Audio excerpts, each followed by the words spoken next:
Salut l'équipe, j'espère que vous allez bien. Pour cette nouvelle vidéo, on se retrouve pour parler football, en l'occurrence Uruguay-Cap-Vert. On est sur un match important pour ces deux équipes qui ont pris un seul point, le match nul lors de leur entrée en compétition.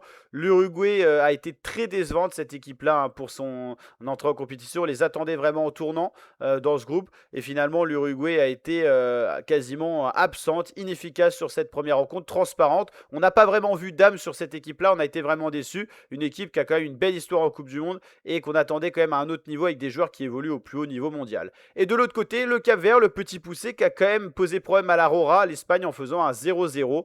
Donc là, une bonne performance. On attend quand même plus d'eux offensivement et défensivement, ils ont été impassibles. Donc espérons pour eux que s'ils sont efficaces offensivement, ça ne contrebalance pas dans une défense un peu plus inefficace. S'ils restent solides défensivement et qu'il y a un peu plus de folie offensive, ils peuvent espérer le mieux, les Capverdiens. Les cotes, Uruguay favori, cote à 1,46, Cap-Vert, cote à 9. Donc voilà, les Uruguayens sont de nouveau favoris, mais ils ont été tellement décevants lors de leur match face à l'Arabie Saoudite qu'on ne sait plus trop sur quel pied danser avec eux.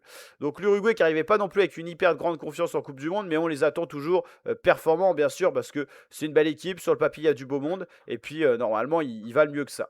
Donc l'Uruguay, on attend qu'ils se ressaisissent, mais c'est pas la seule équipe qui a déçu pour son entrée en liste. En préparatif, il restait sur un match nul face à l'Algérie, c'est vrai, et un partout face à l'Angleterre. Donc voilà, ils ont cette faculté à ne pas perdre face à de grandes équipes, mais ils ont fait aussi également trop de matchs nuls avec une attaque un petit peu moribonde, hein. On les voit plus trop. Voilà, c'est pas la génération Diego Forlán 2010, vous voyez. L'Uruguay qui a toujours marché sur une forte défense, c'est un peu moins le cas en ce moment, et l'attaque est quand même peu prolifique, et ça pose problème pour une équipe qu'on attend, pourquoi pas pour aller loin dans la compétition. Le Cap-Vert en préparatif, il s'était baladé face à de petites équipes, les Bermudes, la Serbie, la Finlande. Enfin, la Serbie, c'est pas une si petite équipe que ça, ils sont juste pas à la Coupe du Monde. Et défaite face au Chili. Donc voilà, deux équipes intéressantes qui n'auront rien à perdre et tout à gagner ce soir.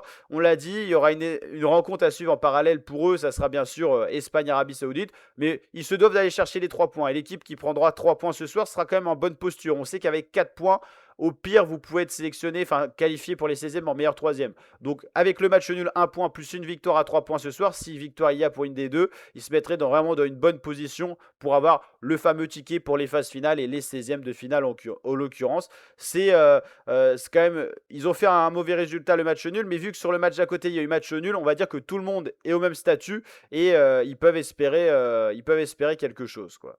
Après, tout le monde peut finir aussi à 4 points, ça peut être le problème aussi. Donc il pourrait y avoir un quatrième à 4 points, c'est pas impossible aussi.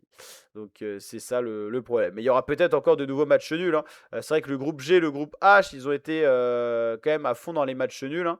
Il n'y a eu que ça. Ouais, on n'a pas eu d'autres groupes avec que des matchs nuls. Et puis après, les autres groupes ont joué d'autres rencontres. Donc ouais.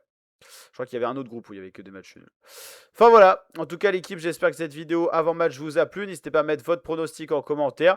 Allez, pour le fun, je vais pronostiquer un nouveau match nul, un partout. Alors, c'est pas trop fun à regarder, mais je vois bien pourquoi pas un match nul. Encore une performance du Cap-Vert que je vois pas non plus gagner le match et l'Uruguay qui plafonnerait encore. Avec 2 points, il pourra encore espérer quelque chose sur la troisième rencontre et tout se jouerait sur la troisième.